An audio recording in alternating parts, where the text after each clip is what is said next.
بسم اللہ الرحمن الرحیم۔ السلام علیکم ورحمۃ اللہ وبرکاتہ۔ نحمد و نصلی علی رسولہ الکریم، اما بعد، فاعوذ باللہ من الشیطان الرجیم، بسم اللہ الرحمن الرحیم۔ ربی زدنی علما، رب اشرح لی صدری ویسر لی امری واحلل عقدۃ من لسانی یفقہوا قولی۔ جنت کا بیان۔ آج کا باب ہے خیام الجنہ، جنت کے خیمے۔ ہر جنتی کے محل میں خوبصورت خیمے ہوں گے جن میں اہل جنت کی حوریں قیام پذیر ہوں گی۔ سورہ رحمان آیت نمبر 72 اور 73 میں اللہ تعالیٰ فرماتے ہیں، اہل جنت کے لیے خیموں میں حوریں ٹھہرائی گئی ہوں گی، پس اے جن و انس، تم اپنے رب کی کس کس نعمتوں کا انکار کرو گے۔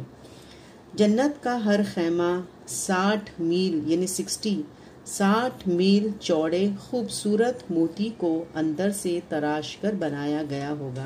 سبحان اللہ۔ ان خیموں میں اہل جنت کی بیویاں ہوں گی جو ان کی آمد کی ہر آن منتظر رہے گی۔ عبداللہ بن قیس سے روایت ہے کہ رسول اللہ صلی اللہ علیہ وسلم نے فرمایا، جنت میں موتی کا ایک خولدار خیمہ ہوگا جس کی چوڑائی 60 میل ہوگی۔ اس خیمے کے ہر کونے میں مومن کی بیویاں ہوں گی جنہیں دوسرے محل کے لوگ دوری اور وسعت کی وجہ سے نہیں دیکھ سکیں گے۔ مومن آدمی ان بیویوں کے درمیان چکر لگاتا رہے گا، اسے مسلم نے روایت کیا ہے۔ پھر ہے سوق الجنہ یعنی جنت کا بازار۔ جنت میں ہر جمعہ کے روز بازار لگا کرے گا۔ جمعہ بازار میں شریک ہونے والے جنتیوں کا حسن پہلے سے دوبالا ہو جائے گا۔ عورتیں جمعہ بازار میں شریک نہیں ہوں گی، اللہ تعالیٰ گھر بیٹھے ہی ان کے حسن و جمال میں اضافہ فرما دیں گے۔ حضرت انس بن مالک سے روایت ہے کہ رسول اللہ صلی اللہ علیہ وسلم نے فرمایا، جنت میں ایک بازار ہے جس میں ہر جمعہ کے دن جنتی لوگ آیا کریں گے۔ شمال کی طرف سے ایک ہوا چلے گی جس کا گرد و غبار مشک اور زعفران پہ مشتمل ہوگا۔ جب وہ جنتیوں کے چہروں اور کپڑوں پر پڑے گا تو اس سے ان کے حسن و جمال میں اضافہ ہو جائے گا۔ جب وہ پلٹ کر اپنے گھر آئیں گے تو ان کی بیویوں کا حسن و جمال پہلے سے بھی زیادہ ہوگا۔ بیویاں اپنے مردوں سے کہیں گی، واللہ تمہارا حسن و جمال ہمارے بعد تو بہت بڑھ گیا ہے۔ جنتی لوگ کہیں گے، واللہ ہمارے بعد تمہارا حسن و جمال بھی پہلے سے بہت بڑھ گیا ہے۔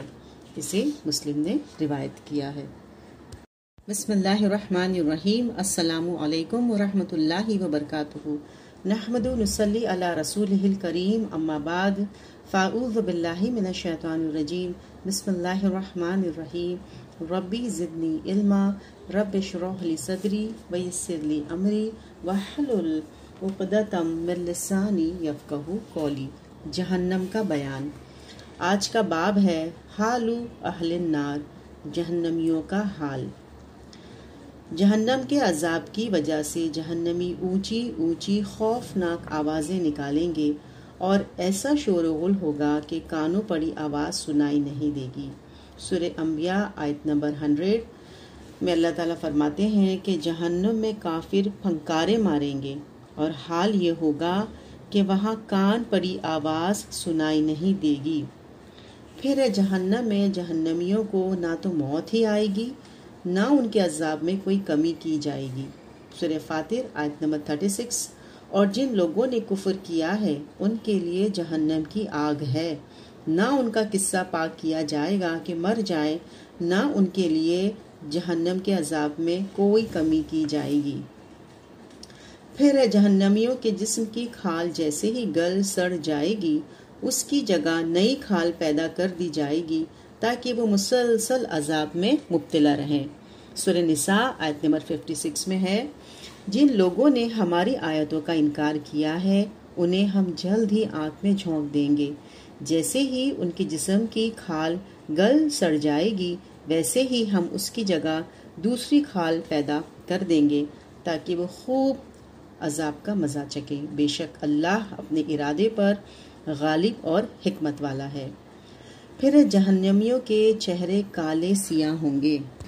سورہ یونس آیت نمبر 27 میں ہے، اللہ تعالیٰ فرماتے ہیں جن لوگوں نے گناہ کیے ہیں انہیں گناہ کے مطابق ہی بدلہ دیا جائے گا، ذلت ان پہ مسلط ہوگی، انہیں اللہ تعالیٰ سے بچانے والا کوئی نہیں ہوگا، ان کے چہروں پر ایسی تاریکی چھائی ہوگی جیسے رات کے سیاہ پردے ان پر پڑے ہوئے ہوں گے، یہ لوگ آگ والے ہیں جس میں وہ ہمیشہ رہیں گے۔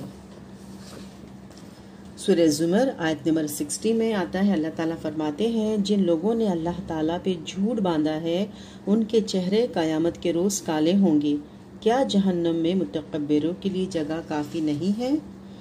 پھر جہنمیوں کے چہرے کی کھال جلی ہوگی اور دانت باہر نکلے ہوئے ہوں گے۔ سورہ مومنون آیت نمبر 104 میں آتا ہے، آگ جہنمیوں کے چہرے کی کھال چاٹ جائے گی اور ان کے جبڑے باہر نکل آئیں گے۔ جہنم میں کافر کا ایک دانت احد پہاڑ کے برابر ہوگا۔ جہنم میں کافر کی کھال کی موٹائی 3 دن کی مسافت کے برابر ہوگی۔ حضرت ابو ہریرہ کہتے ہیں کہ رسول اللہ صلی اللہ علیہ وسلم نے فرمایا، کافر کا دانت یا اس کی کچلی جہنم میں احد پہاڑ کے برابر ہوگی اور اس کی کھال کی موٹائی 3 دن کی مسافت کے برابر ہوگی، اسے مسلم نے روایت کیا ہے۔ پھر ہے بعض کافروں کی داڑھ احد پہاڑ سے بھی بڑی ہوگی اور ان کا باقی جسم بھی اسی نسبت سے بڑا ہوگا۔ حضرت ابو سعید خدری سے روایت ہے کہ نبی اکرم صلی اللہ علیہ وسلم نے فرمایا، جہنم میں کافر کا جسم بہت بڑا بنا دیا جائے گا حتیٰ کہ اس کی ایک داڑھ احد پہاڑ سے بھی بڑی ہوگی، اسے ابن ماجہ نے روایت کیا ہے۔ پھر جہنم میں کافر کے دونوں کندھوں کا درمیانی فاصلہ تیز رو سوار کی 3 دن کی مسافت کے برابر ہوگا۔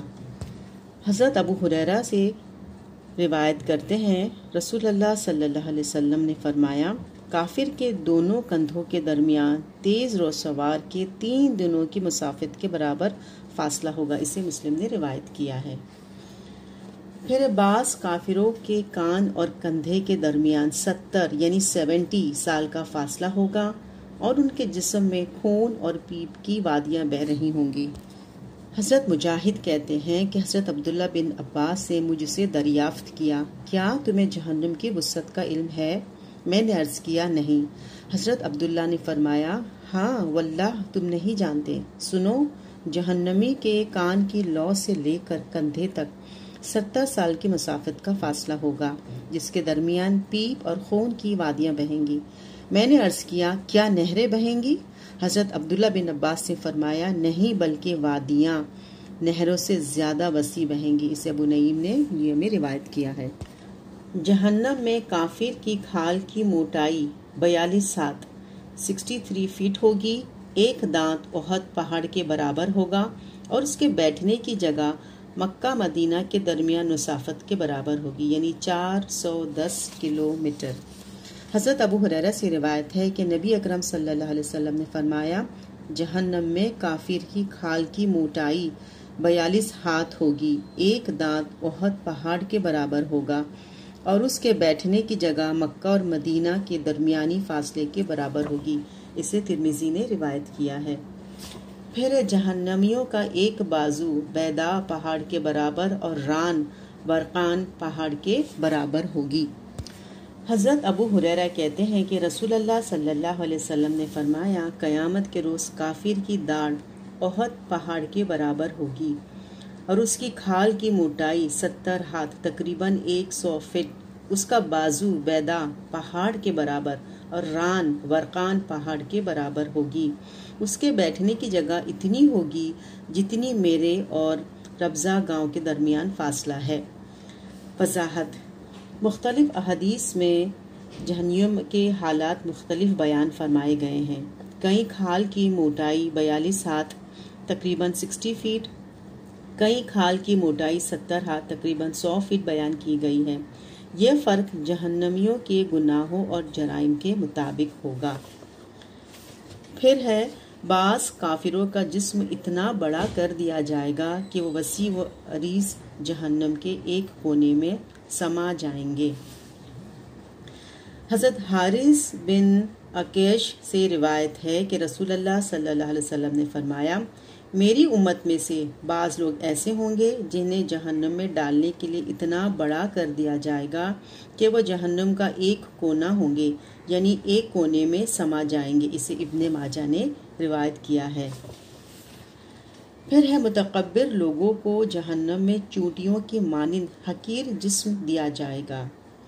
حضرت عمرو بن شعیب اپنے باپ سے اور وہ اپنے دادا سے روایت کرتے ہیں کہ رسول اکرم صلی اللہ علیہ وسلم نے فرمایا، قیامت کے روز تکبر کرنے والوں کو چونٹیوں کی مانند انسانوں کی شکل میں اٹھایا جائے گا۔ ان پر ہر طرف سے ذلت چھائی ہوئی ہوگی۔ جہنم میں وہ ایک جیل کی طرف ہانکے جائیں گے جس کا نام بولس ہوگا۔ بدترین آگ ان کو گھیر لے گی اور انہیں جہنمیوں کے جسموں سے رسنے والا پیپ اور خون وغیرہ پینے کو دیا جائے گا، جسے طینۃ الخبال کہا جاتا ہے۔ اسے ترمذی نے روایت کیا ہے۔ پھر ہے جہنم کے عذاب سے جہنمی جل کر کوئلے کی طرح سیاہ ہو جائیں گے۔ حضرت ابو سعید خدری سے روایت ہے کہ نبی اکرم صلی اللہ علیہ وسلم نے فرمایا، حساب کتاب کے بعد جنتی جنت میں چلے جائیں گے، جہنمی جہنم میں چلے جائیں گے۔